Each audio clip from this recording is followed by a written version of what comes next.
Welcome back into the Blurred Wire. Today I'm going to go ahead and review The Electric State. I meant to do this last week, but it's been a little bit since it's been out, and I've been able to read a lot of reviews. A lot of people really don't like this movie at all. And in fact, apparently Kevin Feige is there's so much backlash on it, not backlash, but just so much, I guess, just dislike for this movie that Kevin Feige is even concerned about how are the Russo brothers going to do Infinity War and Endgame.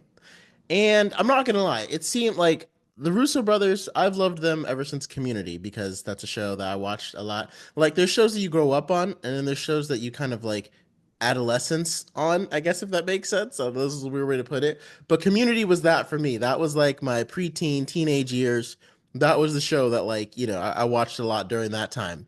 And so I always loved them from that, and my best friend loves Arrested Development, things that they come from.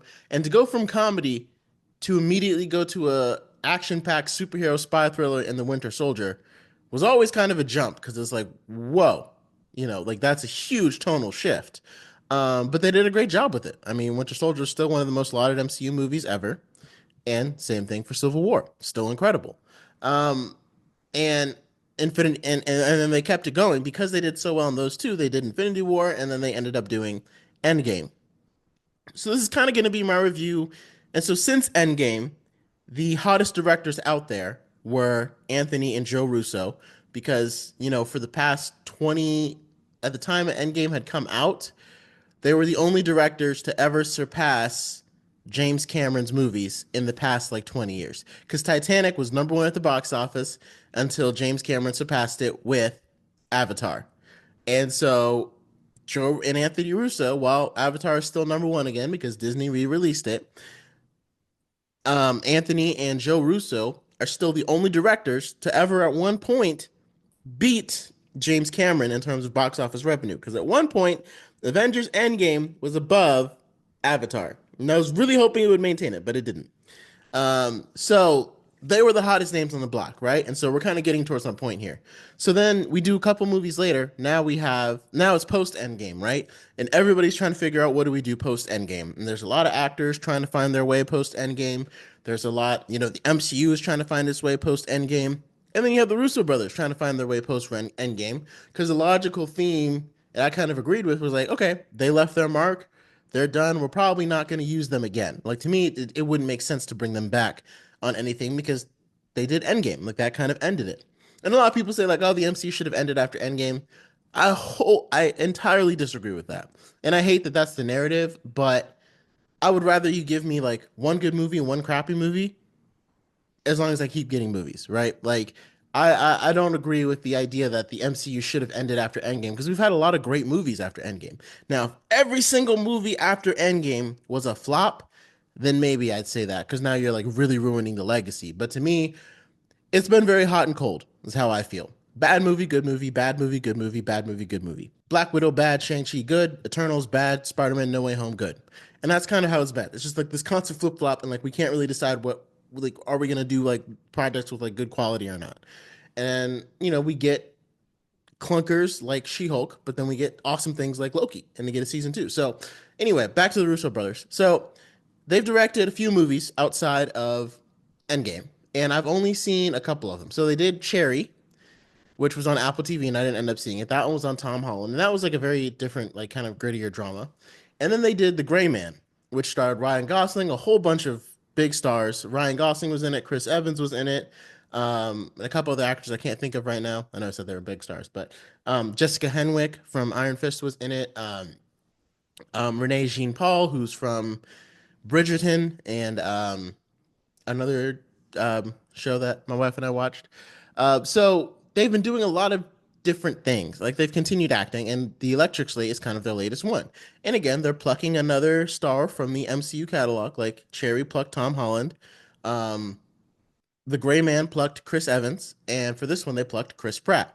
Now, if I thought that they had directed Extraction a long time ago, but it turns out they didn't direct that one. They produced it, which is a shame because Extraction would have been by far the best movie out of all of these. Because The Gray Man wasn't bad, like we liked it well enough. It just kind of seemed like it relied on action and explosions rather than like a believable or followable narrative. Like at one point, you had Ryan Gosling chained to a bench and 30 trained killers around him, and he was not dead. Like that, like, like I said, it relied on a lot of action rather than like believability. And then Chris Evans, he just wanted to go and I think he just wants to show off his range because he can do a lot of different things. And he's like, I played the pretty boy Johnny Storm character all the way up until I got Captain America. Then I had to play the good boy, Captain America. And he's like, now I'm in my bad boy era. It's kind of what it felt like. Like that's how I would describe it. He went from pretty boy to good boy to bad boy.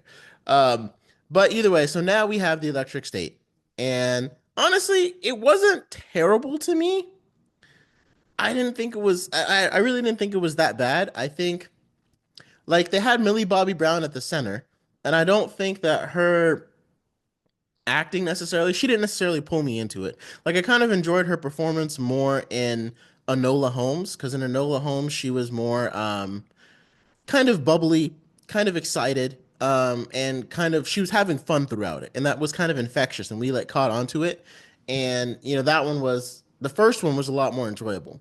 And this one, she's trying to play that jaded character, this kind of like mad at the world and everything, and like we can kind of connect with it, but just not on a great level. Like it doesn't really hit you as hard as not really even hit you as hard. You just don't really get a chance to connect with her character as much because she's working so hard to be closed off that it kind of ends up closing off the audience, honestly. And then I followed the storyline well enough, and I thought the action scenes at the end, and I thought the robots looked good. Um, I think they just, and I don't even think the movie first of all was incredibly expensive, which again, when you have Millie Bobby Brown in it, who just made $20 million for being in Damsel on Netflix, she's eating a chunk of your movie. You have Chris Pratt, who's been in $3 or $4 billion movies, right? At one point, his movies were the top five grossing of all time.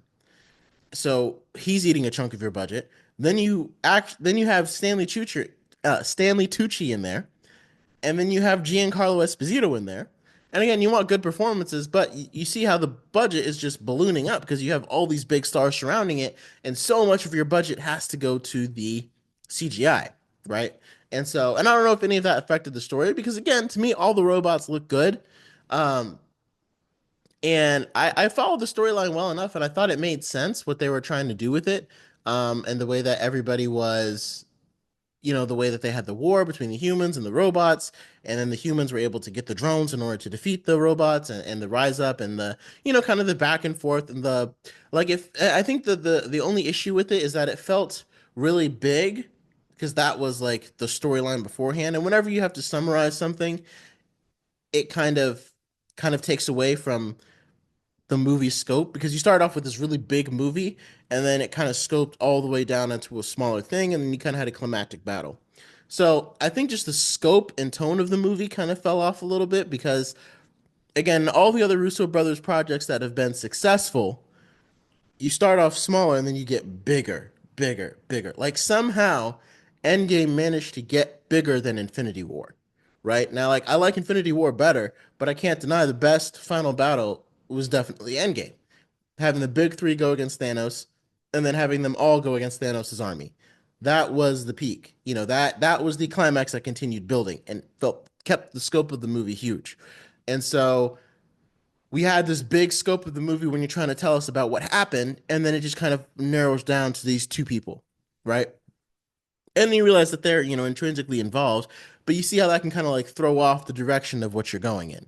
And so I know my wife didn't really enjoy it that much. I didn't, like I said, I didn't think it was as terrible. I don't think it was as terrible as everybody's saying it is. If I had to rate it, I would give it a solid B minus, maybe a C plus.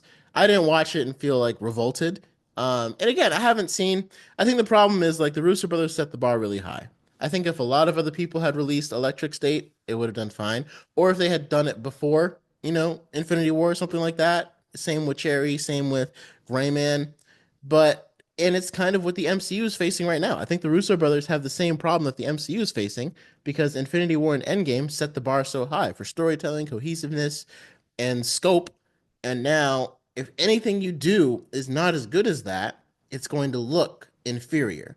And it is inferior, right? Because it's not as good, but it looks so much more inferior because again, I think Winter Soldier was I mean Winter Soldier and Civil War like kind of tied for me, but like even if you think Winter Soldier is better than Civil War, Civil War doesn't seem worse because its scope is bigger. The storyline is opened up. And so, I mean, I don't think that's really fair to like have to judge the Russo brothers on that because they can do movies outside of the MCU too. Like they can't just like not work if they don't want. I mean, they could if they don't want to. But so now that they're, and I think that's, I don't know, it's not like part of the reason why they're going back to the MCU to do Secret Wars, but they're coming back to the MCU to do Secret Wars and Doomsday. And I would partially say that's probably because a lot of these movies that they've done haven't done as well. I think the Russo brothers need the MCU the way the MCU needs the Russo brothers, and I think they miss being able to work with like create a story that's based upon so many others, and again keep the scope getting big. I think I think like it was like, oh, the MCU is going back to the Russo brothers, but again, if you look at what the Russo brothers have done outside of the MCU, it's kind of like, well, the Russo brothers are kind of going back to the MCU. Like this is not like one person being like, I need to get back with my ex. These are two people that like broke up and are like, we kind of need each other. Let's go ahead and get back together. So I think that's the only thing that the Electric State has convinced me of. It's just very mediocre, I guess, to me. Um, Good move, easy movie to throw on at the background. But like I said, I did like the action sequences. I did think the fights look good at the end. If you're gonna give me a movie that's not like hitting as much with character development and stuff, at least make it look good. At least make it look like a real movie. So that's kind of my. I know I kind of reviewed like the Electric State and the Russo brothers and the Marvel of it all, but we can't really talk about the Russo brothers anymore without talking about Marvel. And so that would be my score for the Electric State. Solid B minus, probably C, maybe 70 is where I'm leaning right now. Let me know what you thought of it. Did you really think it was terrible? Did you actually really like it? Did you find it was cute and charming? I think my biggest issue with this movie was just, like you said, in trying to create a closed off character, jaded character, and Millie Bobby Brown. I think the audience felt closed off. And since we were on a journey with her the entire time, I think that kind of affected the tone. And then also the scope going from big to small, I think kind of ended up having a negative effect. So I still think the Russo brothers are the right choice for Secret Wars. But like I said, with this huge budget, that's what makes me worried about, bringing someone like Robert Downey Jr. back for Secret Wars makes me extremely nervous because, again, he's a $40 million actor. And that's going to eat up so much of your effects budget, of your, like, that's a team of like 10, not even 10 writers. That's a team of like over 400 writers or animators, right? That budget going to one single person. And I love Robert Downey Jr. He crushed it at Iron Man. He deserves it all, but we don't need him back, right? Like I'll go back to that over and over again, but I'm like Doctor Doom, like you could have got Cillian Murphy, like that would have been fine, but also like there are plenty of actors out there who can act that don't come with multi-million-dollar price tags. And like, yeah, if an actor is good, he should get paid for his work. That's not what I'm saying at all. But when you have a movie whose budget is probably going to get out of control very quickly, let's not compromise the movie. Let's not compromise the production quality of the movie so we can bring in a big name. That's my thing. And I don't think the Electric State suffered from that. I don't think they compromised their budget from bringing in all these big names because to me, again, everything looked realistic and stuff. And they really wanted to do the retro 90s theme and things like that. Um, but I do think that doing all that, something got compromised in there, right? Like the acting performances were fine. They weren't incredible, but they also weren't lackluster to me. Except for, like I said, just the way that and I don't even think Millie Bobby Brown did a bad job. I think just the way they wrote her character. Um, so yeah, so that's kind of my thoughts on the Electric State and how I think it affects the Marvel of it all. Pretty soon they're going to start working on Doomsday, and pretty soon they're going to start working on Secret Wars. So yeah, we just heard news that Elizabeth Olsen will not be returning in Secret Wars, which I don't think was a big surprise. I think Doctor Strange in the Multiverse of Madness kind of ended her story, um, like they wanted to, and I think that's kind of the like with the multiverse saga. What I would have been trying to do is, okay, we've got a lot of characters, how can we start ending some of these stories as we introduce new ones, right? And I think that's one thing that the MCU hasn't really been able to do. And so we'll see if the Russo brothers are able to do it better. But let me know your thoughts on the Electric State. I know this kind of ended up being a multiverse review, multiverse saga review instead of an Electric State review. But let me know your thoughts on the Electric State. Do you think it's going to do well? Do you think it's, I mean, do you think it was a good movie? Do you think it was poorly made? And what would you like to see from the Russo brothers in the future? And we will catch you guys next time.